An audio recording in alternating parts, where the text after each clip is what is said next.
Etong ipinost ni Tio Moreno sa kanyang, account na ang sinasabi sa mga DDS, na mga vloggers na tinakbo ko raw ang sahod, pasensya na po sa inyong lahat. Babalikan lang ho natin, pasensya na sa inyong lahat, binili ko ng Louis Vuitton na Trocadero wearable wallet ang mga sahod ninyo. Pinagtawanan pa kayo.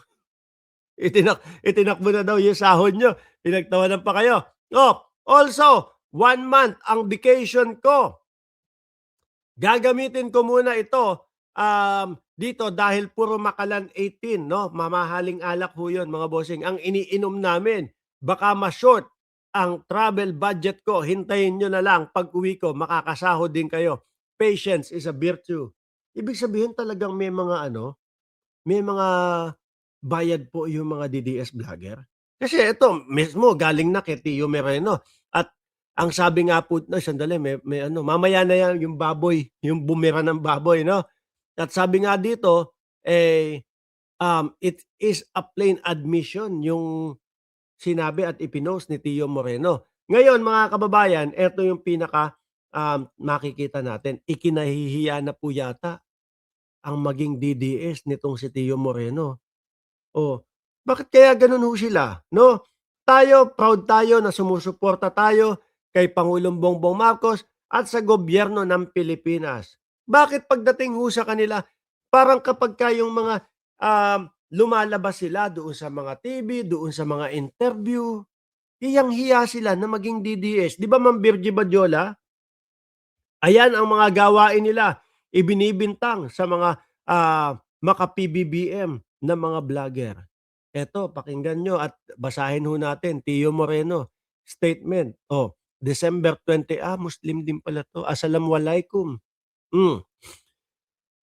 Allow me to clarify that I am not affiliated with any DDS group. Ganyan na ganyan lagi sila ano?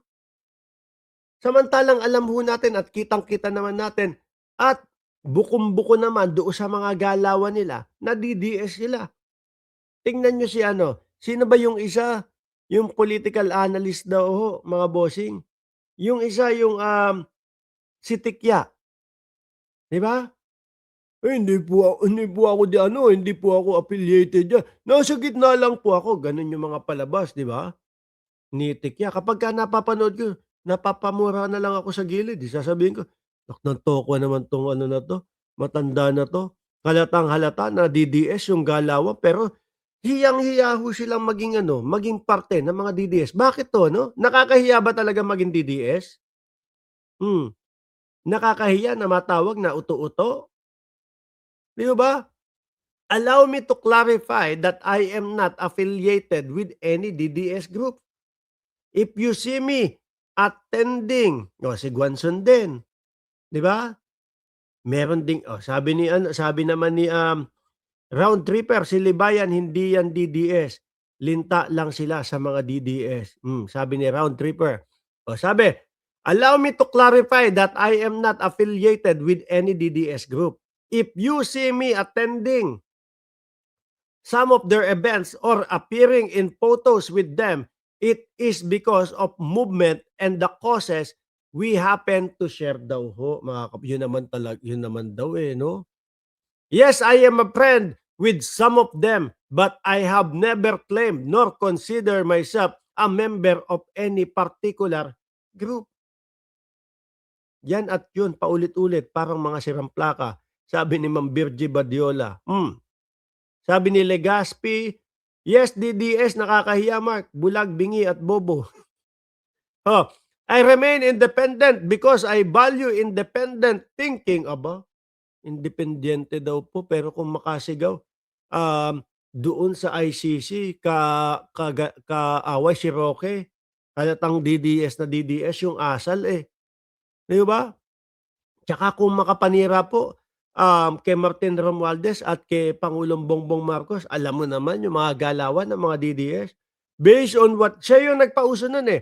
Based on what we've heard, 150 million daw po at bag-bag na duffel bag daw po ang gamit, pambayad para daw po ipa-impeach si Sara Duterte. Hanapan mong ebidensya, wala namang ipapakita. Kaya sinabi na based on what we've heard, narinig lang nila, para iwas kaso. Ganyan ang style nila, mga bossing. I remain independent because I value independent thinking. I dislike being in a bubble, no? Being told what you think or do. And I strongly oppose echoes chambers. I have stayed independent since 2016 and that has always been my position. Baka nag-aaway-away na sila. Alam niyo naman, diyan sa ano nila, diyan sa samahan nila, lagi hong may mga away diyan eh. No, yung mga dating mga magkakasama, biglang mga nagbabanatan na lang ho. Alam niyo kung ano ang dahilan? Lagi ho, pera. Lagi po yung mga, bigay nung mga OFW et cetera, lagi pong pera pinag-aawayan. Tapos lagi binibintang, na yung mga against daw po sa mga Duterte, binabayaran daw po. Sino magbabayad sa akin dito? Magkano ibabayad sa akin dito? O di ho ba? Inaasar, binubwisit ko na nga lang mga DDS, babayaran pa ako. Oh, pero sa mga nakikita ho natin, mas lamang po at mas marami yung mga napapatunayan na umiikot ang kaperahan sa kanila. At eto pa ang masama, mga bossing. Hindi lang daw sa kapwa natin Pilipino yung umiiral o yung umiikot na kaperahan daw ho. Meron daw iba, galing daw po sa China. At yan po, may mga patunay din at may mga nakikita tayong mga litrato nila, picture nila na ayun, nagtatampisaw sa kaligayahan sa mga pagpapamiting ng China. Sabi ni Ma'am Suplada 56, mga politiko, wala silang permanenteng kaibigan. Totoo 'yan, no? Totoo ho 'yan, ma'am. O ngayon ho, mga kababayan, pagkatapos niyang mga bayaran mga bayaran daw, mga bayaran mga DDS daw po, mga bossing, dumako tayo dito, no? Do'n sa main topic natin, ang inilagay ho natin diyan, mga kababayan, si Cabral pa din ho. Dahil siyempre eto parehas lang din ho, no, yung kay Jason sa ang ipapakita natin. Ang sinasabi ni Jason Sa na meron daw pong mga umiikot na mga balita na si Yusek Cabral daw ho ay natagpuan sa Europa. Nakita daw ho sa Europa, mga kababayan. Oo.